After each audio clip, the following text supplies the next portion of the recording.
આજે મુખ્યમંત્રી office, Ahmedabad municipal કોર્પોરેશનની દાણાપીઠ ખાતે આવેલી મુખ્ય ઓફિસ તેમજ મણિનગર ખાતે આવેલ આરએસએસ કાર્યાલયને બોમ્બથી ઉડાવી દેવાની ધમકીભર્યો મેલ મળતા સુરક્ષા એજન્સીઓ દોડતી થઈ ગઈ હતી.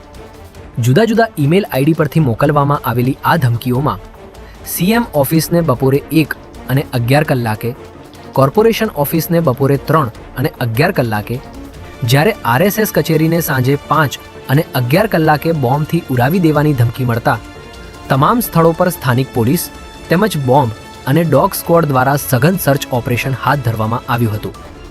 પરંતુ તપાસના અંતે કંઈ વાંધાજનક મળી આવ્યું ન હતું. આ ધમકી ખાલિસ્તાન નેશનલ આર્મીના નામથી આપવામાં આવી હતી, ત્યારે સાયબર ક્રાઇમની ટીમ દ્વારા ઈમેલના સોર્સની સઘન તપાસ શરૂ કરવામાં આવી છે.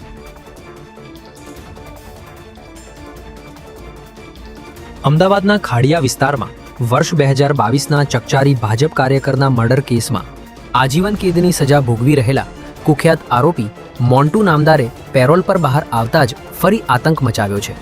જેમાં મોન્ટુએ દારૂના નશામાં જાહેરમાં ફટાકડા ફોડીને સાક્ષીને મારી નાખવાની ધમકી આપતા ચકચાર મચી જવા પામી છે. મોન્ટુ નામદારે તેના સાથીદારો સાથે મળીને જાહેરમાં ફટાકડા ફોડ્યા હતા અને સાક્ષીની ઓફિસ સામે પહોંચીને મારી નાખવાની ધમકીઓ આપી હતી. આ ઘટનાથી ભયભીત થયેલા સાક્ષી જોશ ગાંધીએ પોલીસને જાણ કરતા પોલીસ કાફલો તાત્કાલિક અહીં દોડી આવ્યો હતો અને મોન્ટુ નામદારને ઝડપી લીધો હતો. હાલ પોલીસે તેની પેરોલ રદ કરવા કાર્યવાહી શરૂ કરી છે અને આરોપી દારૂ પીધેલો હોવાની શંકાના આધારે મેડિકલ કરાવવાની પણ કાર્યવાહી હાથ ધરી હતી. અમદાવાદમાં વર્ષ 2030માં યોજાનારા કોમનવેલ્થ ગેમ્સ પહેલા અમદાવાદ મેટ્રો રેલના ફેઝ 2 કેન્દ્રીય કેબિનેટ દ્વારા મંજૂરી આપી દેવામાં આવી છે.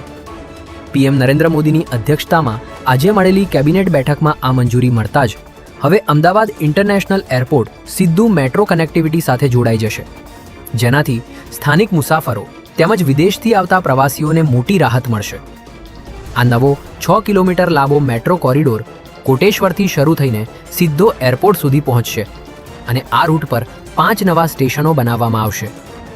આગામી 4 વર્ષની અંદર આ ફેઝની કામગીરી સંપૂર્ણ રીતે પૂર્ણ કરી લેવામાં આવશે.